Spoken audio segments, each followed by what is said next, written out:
Let's build our website with MCP. In this case, we're going to add an FAQ section to our site here. And you can see we have pretty nice design here. Thank you to Brandon Roth for this beautiful design. And we'll just come down to this section right here. And I want to add an FAQ section right here. This will serve a few purposes. Obviously, for visitors to our website, if they have questions, these are the kind of common questions that we anticipate they'll have, and we can update these over time. But it will also help us in terms of answer engine optimization. So AEO seems to really appreciate answers to questions, and so we're going to give them that. Now, the first thing we need to do is get our AI agent connected to the Webflow MCP so they can communicate, and we can do this build. If you've not already done that, make sure you check out our tutorial on Intro to MCP. It talks about how to get connected to a variety of different agents. All right, we are connected using Claude. Again, here's our site. I want to come down and put the new FAQ section between these two sections right here, a little bit closer to the bottom, so just above the call to action section here. And the first thing we'll do is coming over to Claude.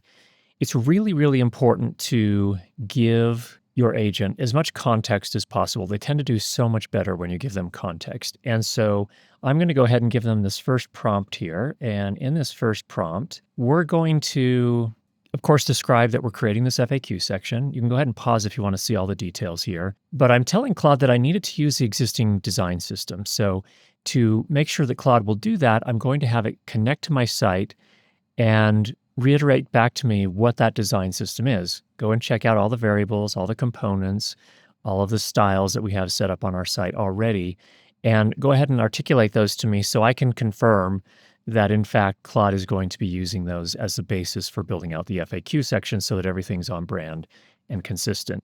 In addition to that, I want to make sure that any new styles or any new variables or anything else that Claude creates here, that Claude does that again using best practices. And so I have the Webflow way cited here as well. So I'm telling Claude, go look at the Webflow way and make sure you're using those best practices as well. So let's go ahead and have Claude get started on that and see what they come back with here. Looks like through the magic of post-production, this is a little bit faster than you'll experience in real life, but Claude was able to get a good handle on the site. So looked up all the variables, looked at the styles, looked at the components. We have everything we need there. And then also gives us a little bit of a plan for what Claude plans to do in terms of building out the FAQ. And we haven't even given him the prompt to do that yet. So let's go ahead and jump in and give Claude the prompt on what I want Claude to actually build. So I've attached this file that has the copy for the FAQs that I want it to include.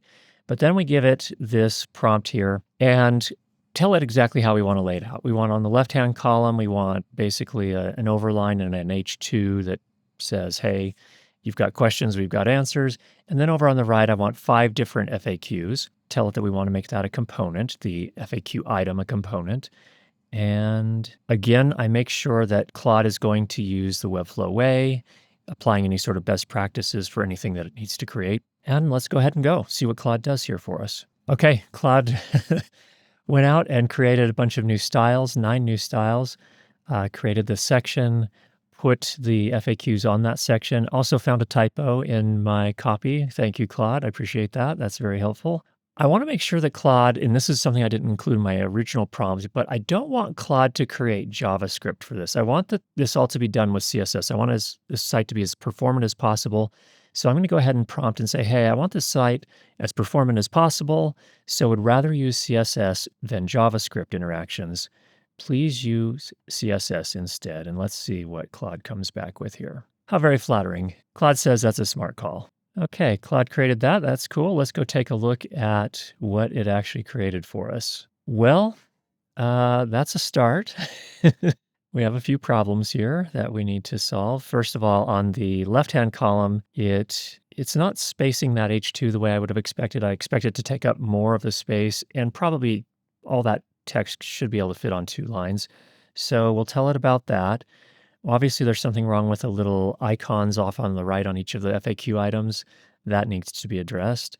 And the animation is kind of jarring. So let's see if we can get things to look a little bit smoother here. So let's give Claude a prompt here. There are a few issues we need to address. First of all, there's an empty paragraph in the left column that needs to be removed so that the H2 will display properly and not be pushed up against the edge, the left edge.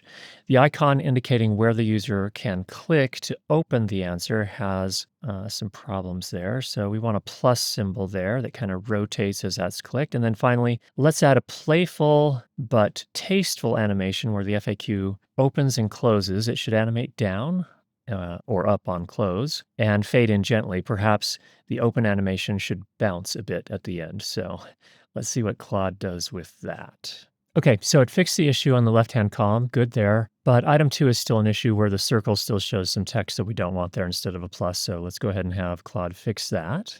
And there we go, looking much better. Okay, and then finally for item number 3, I can go on and do several iterations here and fine-tune the animation. And this is just a matter of telling Claude how we want that to look. So finally, for item number 3, that's a good start to the animation, but let's make it slower and make the fade in much more pronounced. Also apply the animation in reverse when the FAQ is closed. And when Claude runs off and does that, we come back. Okay, that's looking much, much better. So now you probably have 2 questions. Number 1, what could we have done differently in our prompts to get to the result a little bit more quickly? And number 2, why are you using 4 microphones? Let's go to question 1. There are a few things to keep in mind, and one thing that we didn't cover yet. At the start, we talked about providing your AI agent as much context as possible, and we did several things to do that. There's another thing you can do as well in Webflow called agent instructions. Make sure to go check that out on Webflow University. It's beyond the scope of this video here, but that allows you to give your agent a little bit more context, and the chances of getting to your results a little bit more quickly are higher.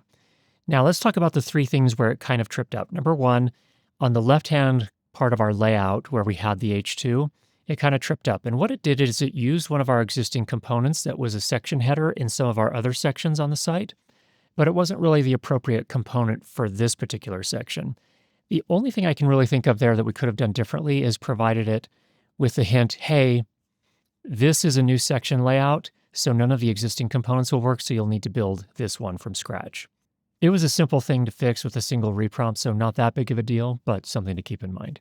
Number 2, with the little plus symbol that's you click on when you want to open up one of the FAQ sections, that one I'm a little less clear on, and sometimes you just have to be persistent with agents and help them reason things through. So that one was probably just being very persistent. And then the third one was the animation. With the animation, we definitely could have given more context and been very explicit about what we wanted the animation to look like we did in our final prompt. We could have just taken that exact same language and put that in our initial prompt. The prompt would have been longer, but it would have given the agent everything it needed to achieve that, including use HTML and CSS, do not use JavaScript, and then describe in pretty good detail what you want the animation to look like. That's just one example amongst the millions of things that you can do with Webflow MCP and the agent of your choice. And that's using the Webflow MCP to build in Webflow.